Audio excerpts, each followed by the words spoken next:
Aloha all. This is podcast 53. I'm calling this Reaching Out for Help. You are not alone.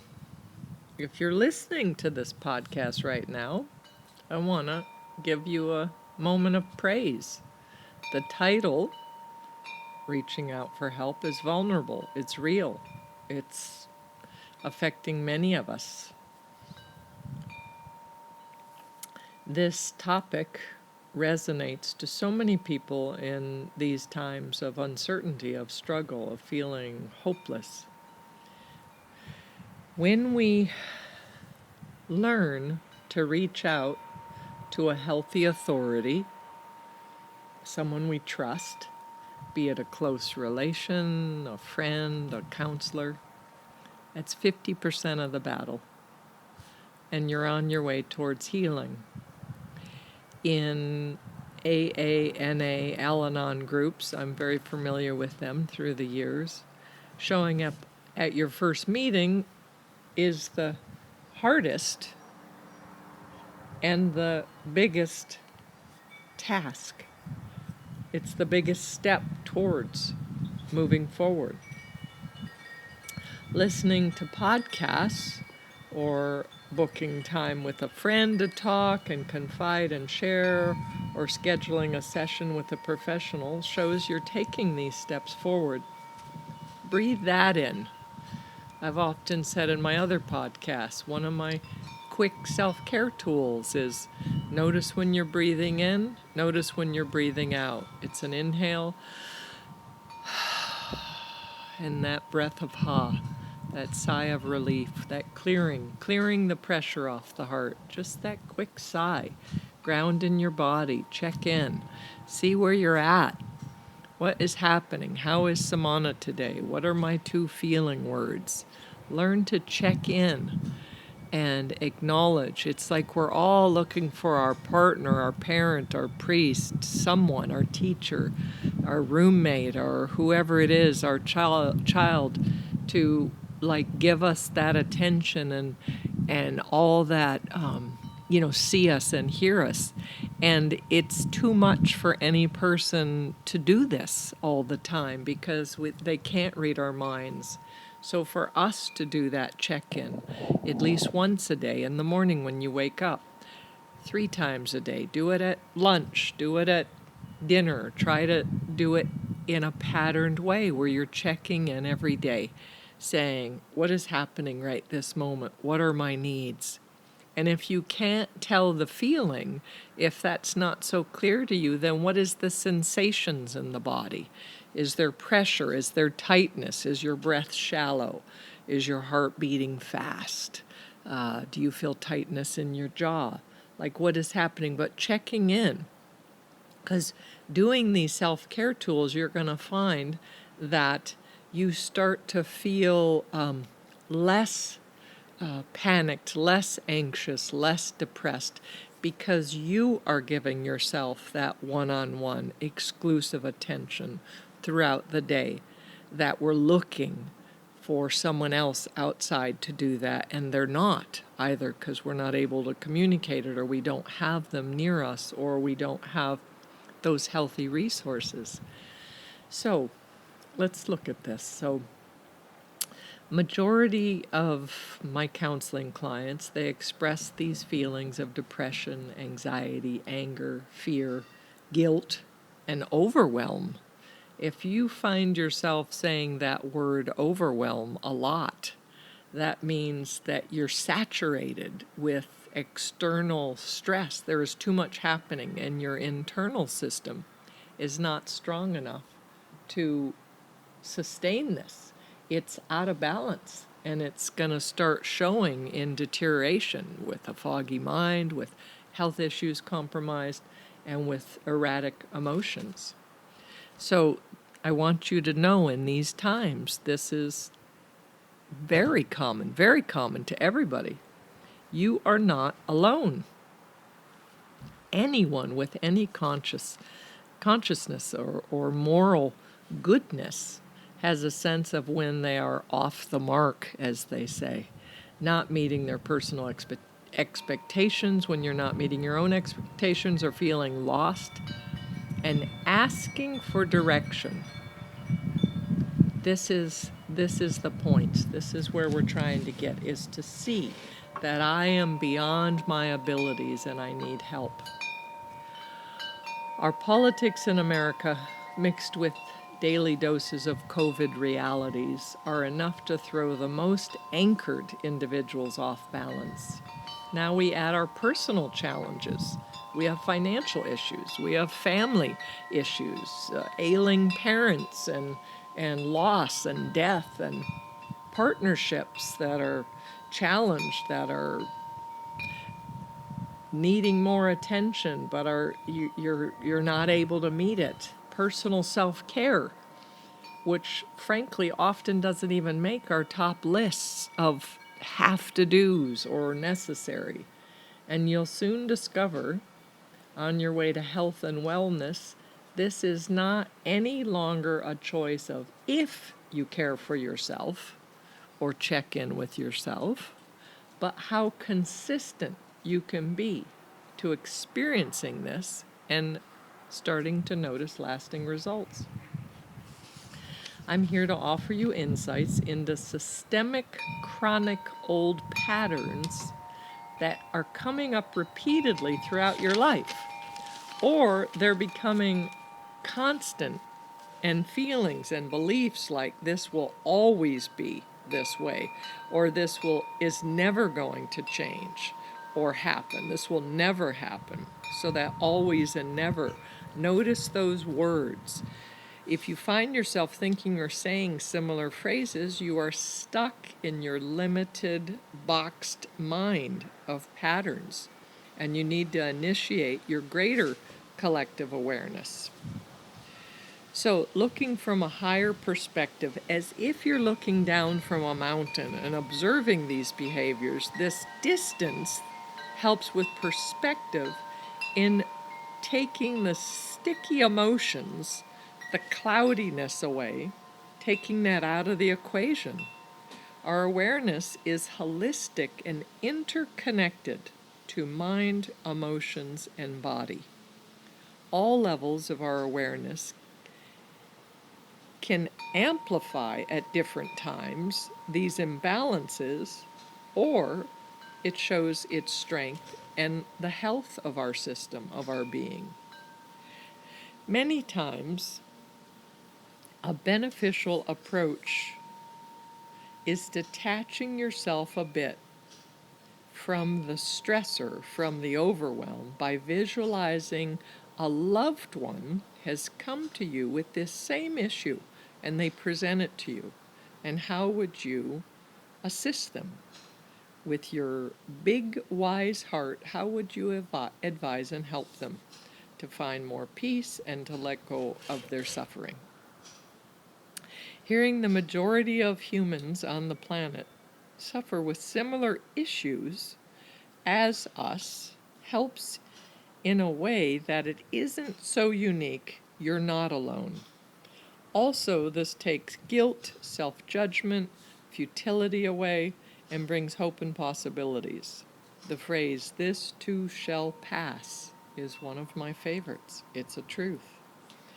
With all of the stressors from COVID and politics, the environment degradation, the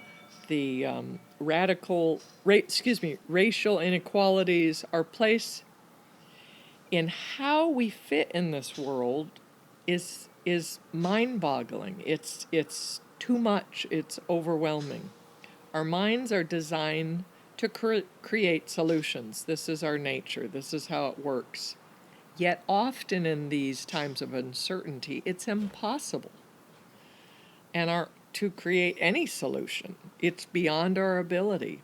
Our only remedy is accepting of what is and really bringing tenderness, this self-tenderness to ourselves and those around us, to this sense of helplessness, to the lack of control we're feeling that is tight in our body.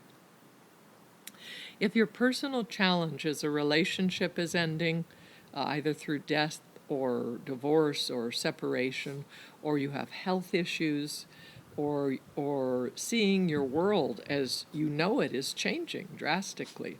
What are your tools? What is within your control and choice? An exercise I've recommended during times of anxiety or emotional turmoil is to ask, what is your greatest fear in this moment? And write that down. Let that sink in for a moment or two once you can write that. Because we're trying to dispel it. We're trying to take it from the dark and bring it out where we can see it, where it's something that is not a fear that's unknown. We can see it.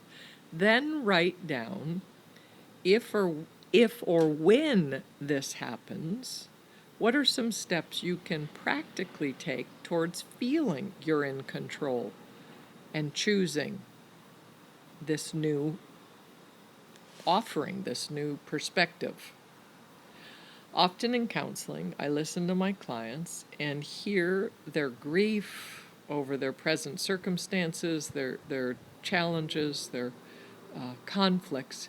Yet I also hear faintly where they knew it was coming, or it was for the best, or somehow they started seeing from their spiritual soul perspective. They were no longer learning from this situation, or it was no longer appropriate to who they are now. Not who you want to be, but presently.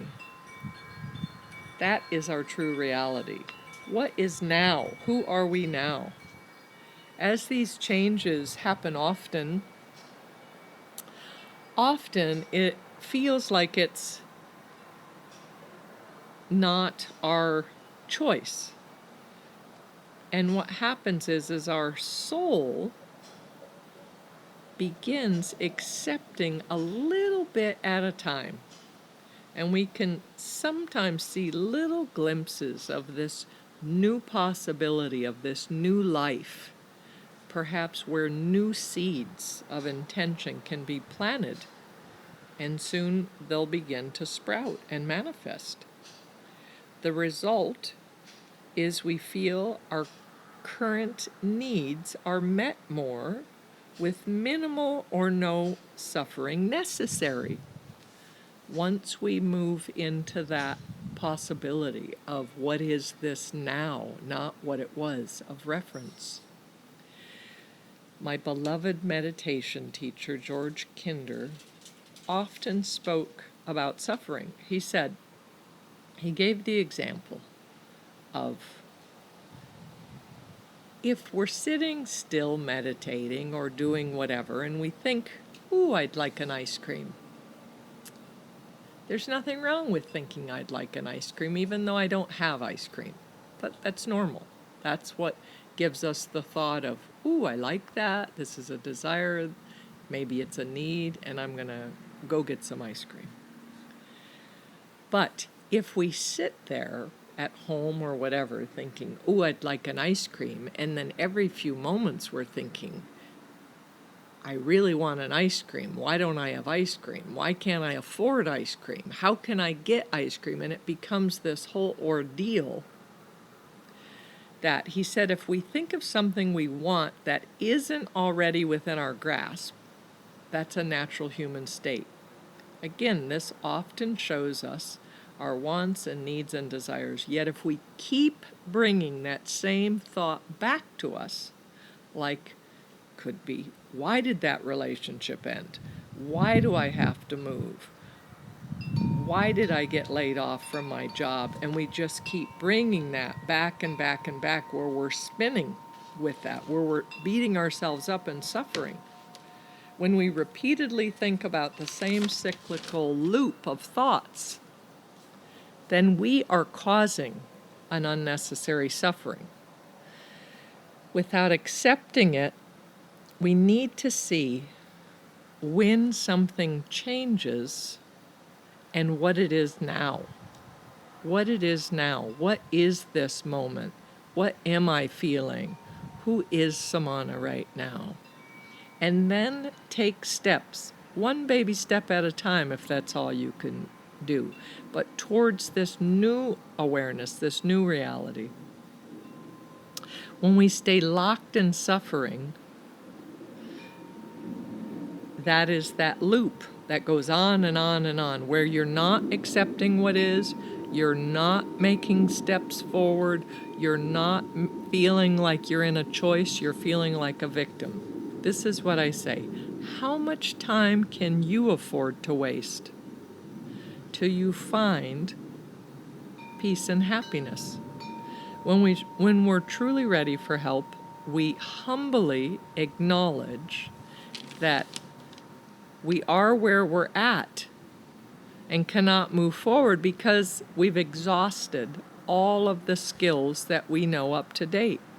So asking for help to gain new insights, greater awareness of why it is the way it is, helps deep acceptance of what is and gives us strong footing to move forward one step at a time. Sometimes a necessary step is being okay that you don't know what to do and that you need help. When that is fully felt, when you bring that tenderness to yourself, you begin to experience a shift and a movement happens. Life happens. Joy, curiosity, and new experiences of growth are possible and now probable, regardless of age or circumstance. Really take that in. Really see that we are never stuck. We are never at our end. It's never over till it's over. So any of you, depending on your age or your love of jazz, that know Dizzy Gillespie, he was a Grammy Award winner and famous jazz musician and composer from like the 1930s through 1990s. He died in the early 1990s. He said, "It's taken me my whole life to know what not to play." I love that phrase because it's not just being a musician, it's us trying to get it right. Like, how many times do we have to do something? Or how many things do we have to experience or explore to see that's not who we are? That doesn't fill my needs. That's not what I want. Being human is challenging. We have to keep forward, sometimes failing, sometimes falling, sometimes losing what we believe is everything.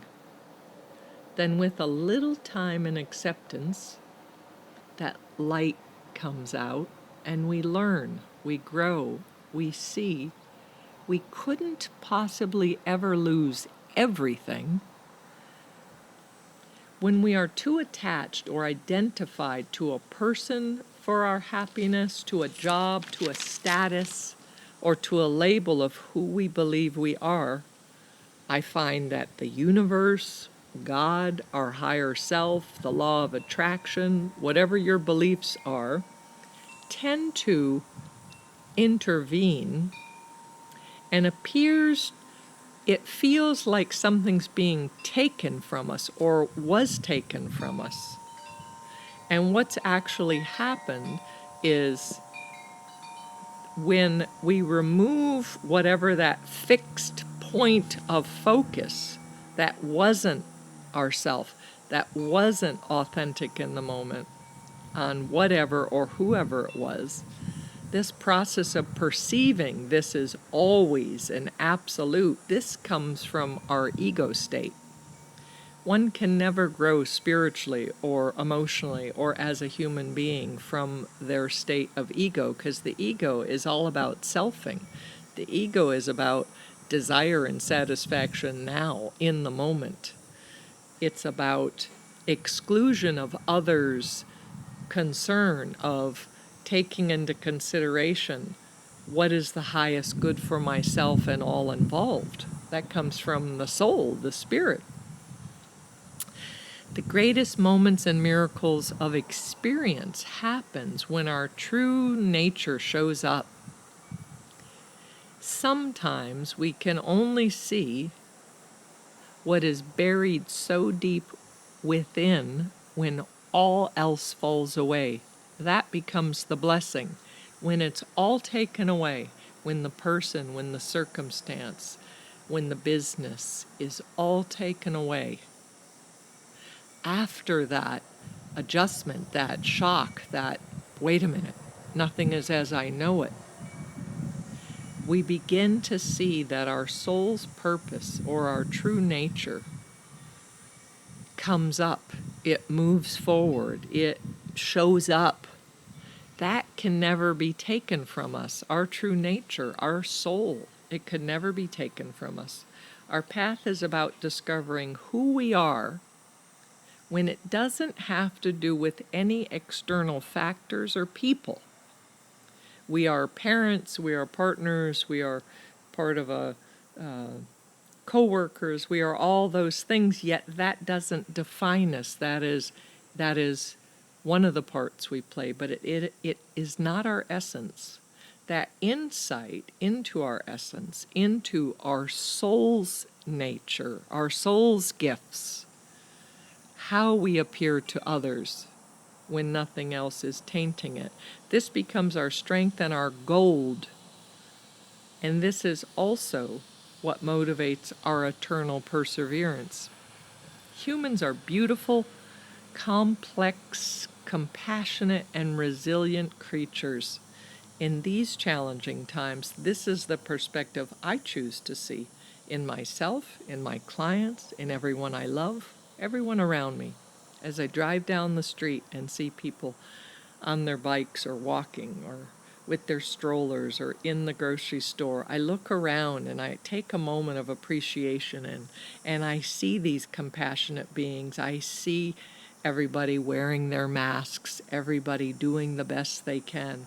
This is what helps me stay balanced with an open heart, a curious mind, and feeling capable of adapting to whatever is presented in front of me.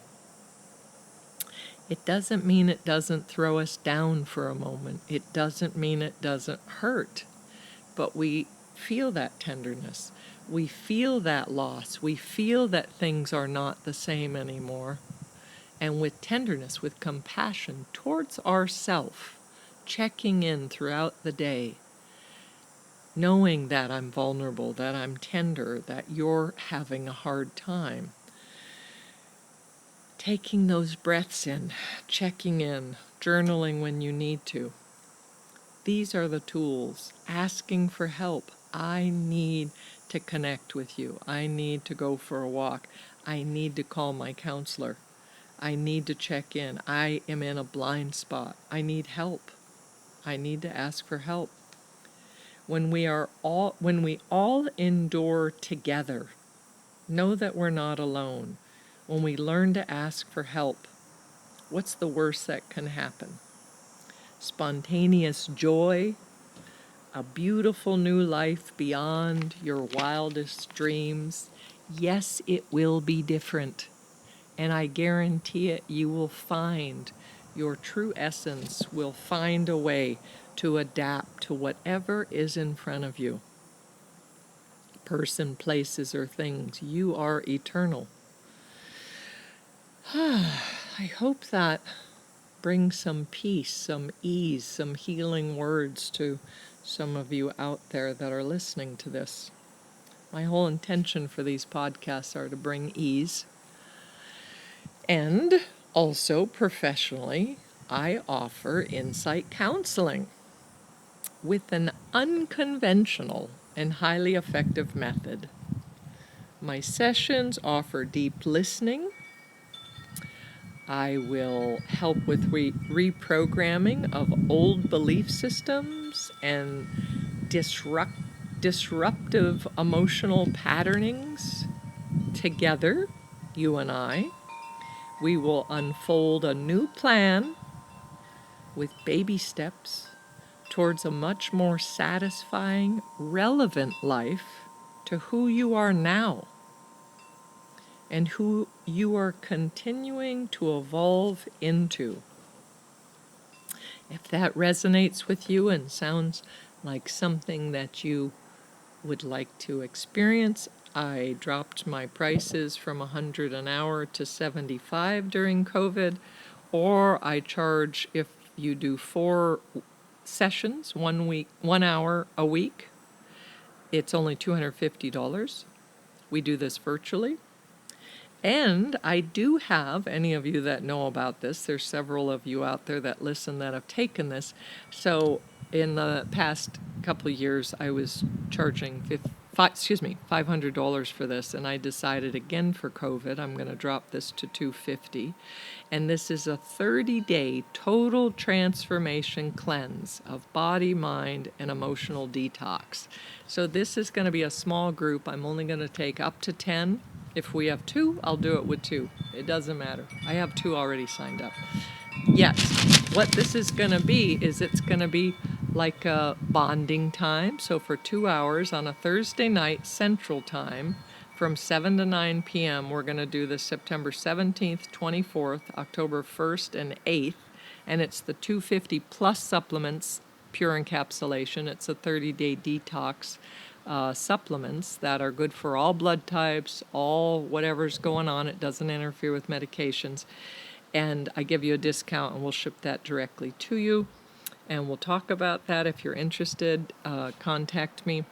But this will consist of, we will do a check-in every week, seeing how you're doing on the cleanse, and everyone sharing with their 2 feeling words.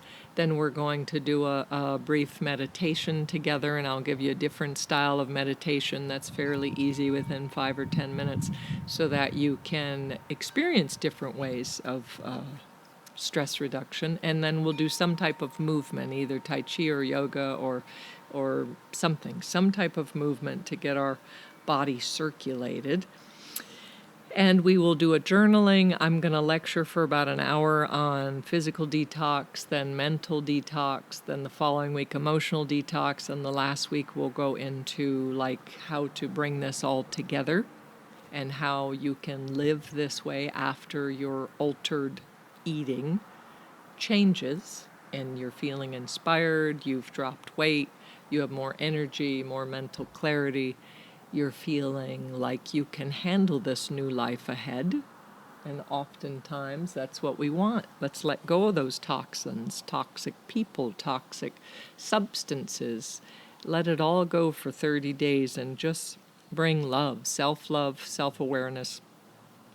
This is a great program. So contact me, Samana, SAMANA, at Spaluna, SPALUNA.com, or my phone number. You can text. My phone is always on silent, so it doesn't matter what time frame or what part of the world you're contacting me from.